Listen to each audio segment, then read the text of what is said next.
Welcome to MJ channel.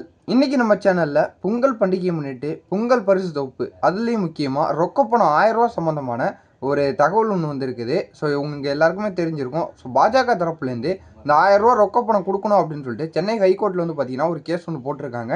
ஒரு அவசரமாக வந்து நேற்று அந்த கேஸ் நடந்திருக்குது. ஸோ அந்த கேஸில் என்ன தீர்ப்பு வந்திருக்கு, இந்த 1000 ரூபா கிடைக்குமா கிடைக்காதா அப்படிங்கிறத நம்ம இந்த வீடியோக்குள்ளே டீட்டெயிலாக பார்த்துடலாம். இந்த வீடியோவை ஸ்கிப் பண்ணாமல் ஃபுல்லாக பாருங்கள். நம்ம சேனலை ஃபஸ்ட்டாக பார்க்கக்கூடிய சப்ஸ்கிரைப் பண்ணுங்கள், பக்கத்தில் இருக்க பிள்ளைக்கான கிளிக் பண்ணுங்கள். வாங்க வீடியோக்குள்ளே போய் டீட்டெயிலாக பார்க்கலாம். ஸோ பொங்கல் பண்டிகை கிட்டத்தட்ட நெருங்கிடுச்சு. அப்படி இருக்கும்போது வந்து பார்த்தீங்கன்னா இதுக்கு மேலே லேட் பண்ணக்கூடாது அப்படின்னு சொல்லிட்டு ஸோ இந்த கேஸை வந்து பார்த்தீங்கன்னா நேற்று ஒரு அவசர கேஸாக நேற்று நடத்தியிருக்கிறாங்க. ஸோ இப்போ பொதுமக்களுக்கு பரிசு தொகுப்பாக அந்த 3 பொருட்களையும் அந்த வேட்டி சலைகளையும் இப்போ வழங்கிட்டு வந்துக்கிட்டு இருக்கிறாங்க. ஸோ அதில் ரொக்கப்பணம் 1000 ரூபா வந்து பார்த்தீங்கன்னா இதுவரையும் கொடுக்காம மக்களுக்கு வந்து பொதுமக்களுக்கு இதுவரையும் கொடுக்காம இருந்துகிட்டு இருக்கிறாங்க. இதுக்கு என்னதான் தீர்ப்பு கொடுப்பாங்களா மாட்டாங்களா அப்படின்னு சொல்லிட்டு பொதுமக்கள் எல்லாருமே ஆர்வம் எதிர்பார்த்துக்கிட்டு இருக்கும்போது ஸோ நேற்று பாஜக தரப்புலேன்னு போட்ட இந்த கேஸ் வந்து பார்த்தீங்கன்னா நடந்திருக்குது.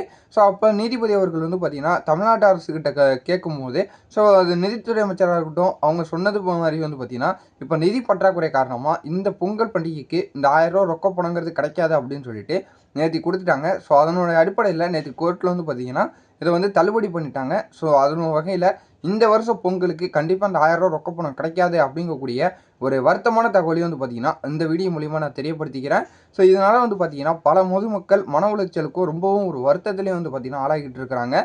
இந்த பொங்கல் பரிசு தொகுப்பு வாங்குறதுல கூட இப்போ பாதி பேர் ஆர்வம் காட்டாமல் இருந்துகிட்டு இருக்கிறாங்க அப்படின்னு சொல்லிட்டு சொல்லலாம். ஸோ இப்போ கோர்ட்லேருந்து வந்து பார்த்தீங்கன்னா இந்த 1000 ரூபா கிடைக்காது அப்படின்னு சொல்லிட்டு நம்ம தமிழ்நாட்டு கவர்மெண்ட் வந்து பார்த்திங்கன்னா நிதி பற்றாக்குறை இருக்குது.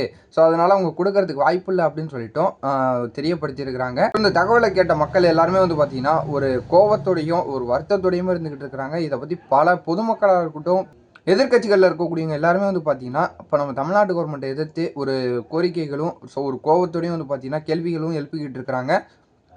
ஸோ இதுக்கு நம்ம தமிழ்நாட்டு கவர்மெண்ட்டில் நிதி பற்றாக்குறை காரணமாக இப்போதைக்கு அமௌண்ட் கொடுக்க முடியாது, இந்த 1000 ரூபா ரொக்க பணம் வந்து இந்த வருஷம் கொடுக்க முடியல அப்படின்னு சொல்லிட்டோம் ஒரு வருத்தமான தகவலையும் தெரிவிச்சிருக்கிறாங்க.